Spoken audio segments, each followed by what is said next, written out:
It is the autumn of 1945. The guns have fallen silent across two oceans. In a vast government warehouse somewhere outside Springfield, Massachusetts, a foreman walks between towering racks of oiled steel and polished walnut. Row upon row, shelf upon shelf, stretching so far into the darkness that a man with a lantern cannot see where they end. He is looking at 6 million rifles, each one immaculate, each one capable of firing 40 accurate shots per minute, each one worth, by today's reckoning, several £100, and every single one of them a problem. The weapon is the M1 Garand. General George S. Patton, not a man given to sentimentality, once declared it the greatest battle implement ever devised. He was not exaggerating. For 9 brutal years, from the frozen ridgelines of the Pacific to the blood-soaked hedgerows of Normandy, this rifle had given American soldiers an advantage that no army on earth could match. Now the war was over, and the United States government had more of these extraordinary weapons than it knew what to do with.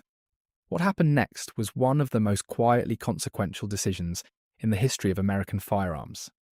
A decision made in bureaucratic corridors, debated in hushed congressional committees, and ultimately carried out far from the sight of the public, who had paid for every last one of those rifles.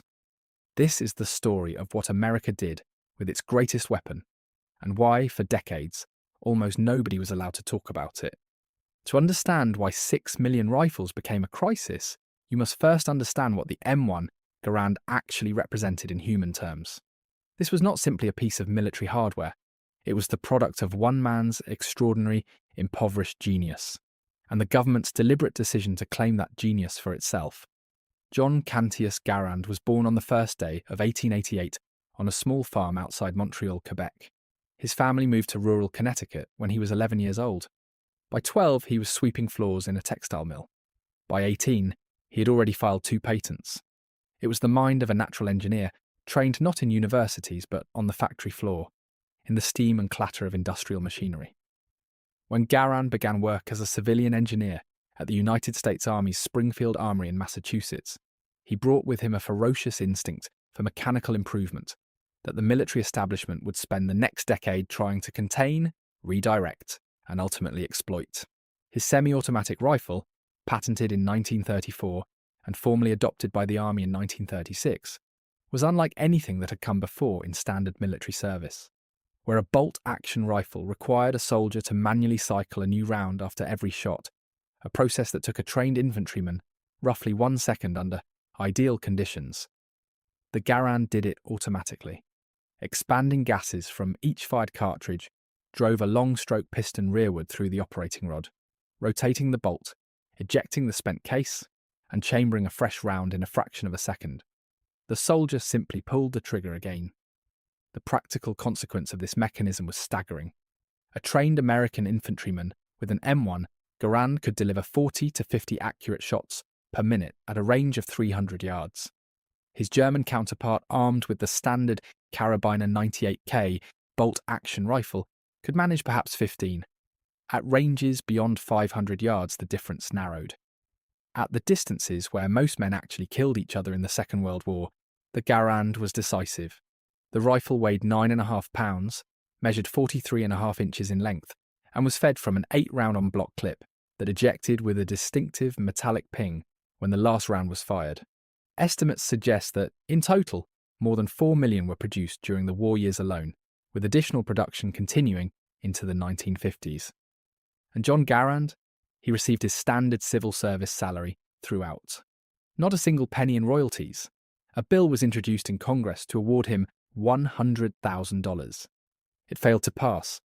By the time the last shots were fired in August 1945, the United States Army held vast stockpiles of M1 Garands across dozens of depots, arsenals, and warehouses scattered from Massachusetts to California. The immediate challenge was not what to do with the rifles in use. Those would remain in service, since the M1 continued as the standard American infantry weapon through the Korean War, but what to do with the enormous surplus beyond what the peacetime military required. The initial response was logical, if not entirely comfortable. From the late 1940s onward, the United States began distributing surplus Garands as military aid to Allied nations. South Korea received tens of thousands, so did West Germany, Italy, Japan, Denmark, Greece, Turkey, Iran, the Philippines, and South Vietnam. In a stroke of Cold War pragmatism, the weapon that had defeated fascism was now arming the front lines against communism. The rifles left American soil in their millions, shipped across both oceans in wooden crates stenciled with government markings, their serial numbers logged in ledgers that have never been fully made public.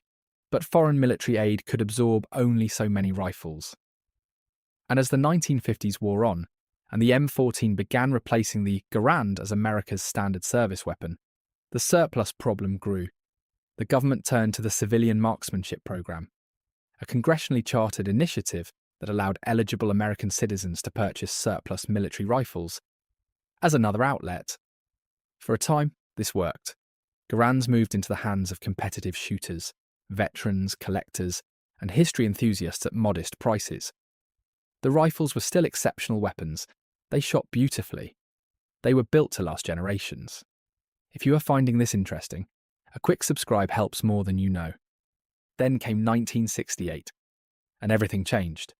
The Gun Control Act of 1968 was born from grief. Following the assassinations of President John F. Kennedy in 1963, Senator Robert Kennedy in June 1968, and Dr. Martin Luther King Jr. that same April, Congress moved with unusual speed toward meaningful firearms legislation. President Lyndon B. Johnson signed the act into law on the 22nd of October 1968. Its primary target, at least where surplus military weapons were concerned, was the flow of cheap imported firearms into the American market. It was already known that the rifle used to kill President Kennedy had been a surplus Italian military weapon, purchased through a mail-order catalogue for under $20. Congress was determined to close that particular door.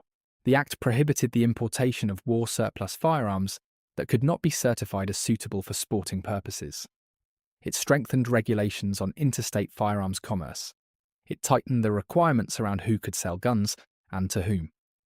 For the millions of M1 Garands that had already left American soil as foreign military aid, this created a profound and largely unspoken complication. Those rifles could not simply be brought back and sold to the public. The legal architecture surrounding their return, their classification, and their ultimate disposal was, and in many respects remains, extraordinarily complex. What followed was not a single dramatic program of destruction, announced with ceremony, and recorded in clear government documents. It was something quieter and in many ways more troubling, a fragmented, decades-long process of demilitarization, disposal, bureaucratic confusion, and quiet elimination, carried out through multiple agencies with overlapping and sometimes contradictory mandates. The Department of Defense developed formal demilitarization codes for surplus weapons. Under the most severe classification, Code D, items were to be subjected to what the official language described as total destruction of item and components so as to preclude restoration or repair to a usable condition by melting, cutting, tearing, scratching, breaking, punching, neutralizing.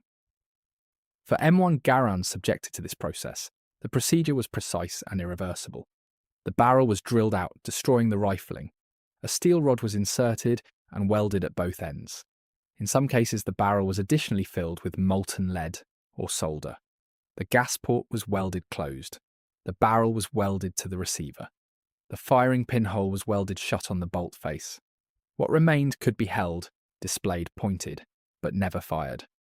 The greatest battle implement ever devised had been rendered permanently mute. Estimates of how many M1 Garands were destroyed through various demilitarization programs over the following decades are genuinely difficult to establish. Records from multiple agencies remain incomplete, classified in part, or simply were never systematically compiled. What is not in dispute is that the numbers were significant. Tens of thousands certainly, hundreds of thousands almost certainly. The full accounting has never been presented to the American public. The story did not end in the 1960s. In 2010, a particularly revealing episode demonstrated how live this issue remained. The Obama administration blocked the return and civilian sale of approximately 87,310 M1 Garands that had been loaned to South Korea during the Cold War decades earlier. A State Department spokesman stated publicly that the transfer of such a large number of weapons could potentially be exploited by individuals seeking firearms for illicit purposes. Gun rights advocates responded with fury, pointing out that M1 Garands are semi-automatic weapons, that purchasing any firearm legally in the United States requires a background check, and that the rifles in question were historic artifacts, not tools of crime. The administration's position prevailed regardless. The rifles remained in South Korea. Then, in August 2013, the Obama administration went further still, banning all future private importation of United States-made military surplus weapons. The executive action did not prevent the government itself from repatriating rifles previously loaned abroad, but it closed the door on any mechanism by which those weapons might pass into civilian hands through commercial importation. The civilian marksmanship program continued to sell what it had. The pipeline from abroad was severed. By contrast, Germany made its feelings known through legislation. The United States Congress, in the FY 2007 Defense Appropriations Act, included a provision specifically prohibiting the use of Department of Defense funds to demilitarize or dispose of M1 carbines, M1 Garand rifles, M14 rifles, and several other historic weapons categories. It was a quiet admission that something had gone wrong, that rifles of genuine historical significance had been destroyed, were being destroyed, when they might have been preserved. What does any of this mean in the cold arithmetic of history? John Garand gave his invention to his adopted country without compensation, and died in 1974, having received a modest government salary and a handful of ceremonial medals. The rifle he designed has been described as a turning point in modern infantry warfare, the first weapon to give one side, in a major conflict, a systematic mechanical advantage in the basic rate of aimed fire. Every Allied soldier who carried it into battle carried with him a technological edge that his enemy could not match and could not copy quickly enough to matter. When the war ended, the United States held that advantage in physical form, millions of times over, in warehouses and depots and arsenals across the country. The question of what to do with it exposed every fault line in American society, between the impulse to preserve history and the fear of armed violence, between the rights of citizens and the prerogatives of government, between the instinct to honour what had been sacrificed and the bureaucratic tendency to simply dispose of the inconvenient. Some M1 Garands survive in museums, where they are displayed behind glass and explained to school children as the weapon that helped free Europe. Others survive in the hands of competitive shooters and collectors who clean them with the same careful attention their original owners once applied in the field. The civilian marksmanship program still sells them. Surviving examples in original wartime configuration are rare and growing rarer, and some, a number that may never be precisely known, were drilled, filled, welded, and silenced. The greatest battle implement ever devised, destroyed by the government that commissioned it, logged in records that have never been fully opened, in a program that was never publicly announced. The guns did not go to the enemy. They did not rust in a field or wash up on a foreign shore. They were simply, and very quietly, unmade. That is what America did with its greatest weapon. And for a long time, almost nobody was allowed to say so.